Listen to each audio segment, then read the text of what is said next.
Nagsampa ng reklamo sa Department of Justice ang PNP-CIDG laban kay dating Pangulong Rodrigo Duterte dahil sa pahayag niya tungkol sa pagpatay sa mga senador.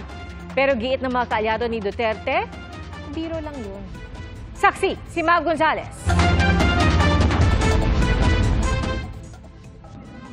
Patayin natin yung mga senador ngayon para mabakante. Kung makapatay tayo ng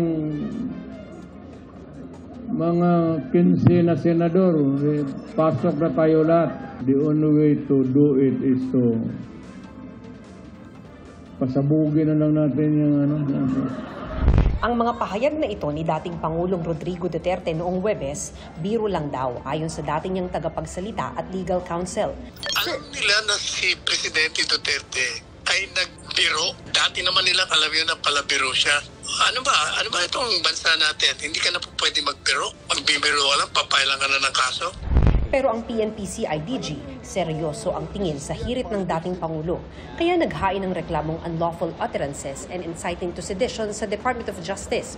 Ang gulo-gulo na nga ng pinagdaanan ng bansa natin in the past 6 years. Hanggang ngayon ba naman, dadalhin natin ang gulo na yan.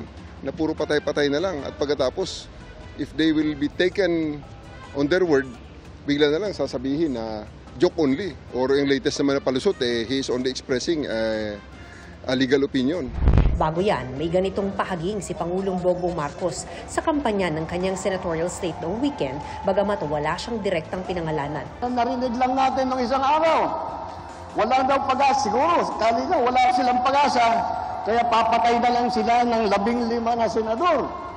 Ay talaga, bagay. Mahirap naman yung ibang tao. Ang iniisip lang nila, ang kaisa-isang solusyon sa lahat ng problema ay pumatay pa ng Pilipino. Ilang kongresista ang nanawagang imbestigahan ng NBI ang dating Pangulo. Pero sabi ng NBI, bukod sa walang tinukoy na senador ang dating Pangulo, importanteng mismong mga senador ang magreklamo sa NBI.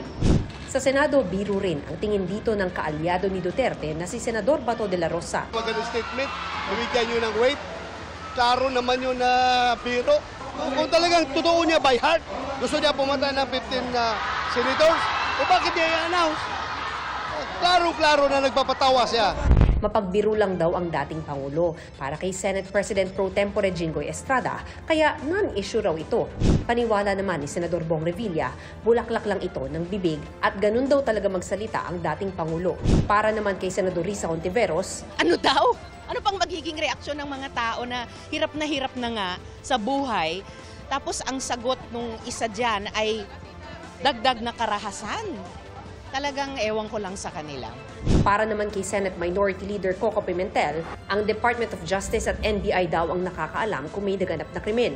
Kung wala, tapusin aniya ang issue. Para sa GMA Integrated News, Mav Gonzales ang inyong saksi.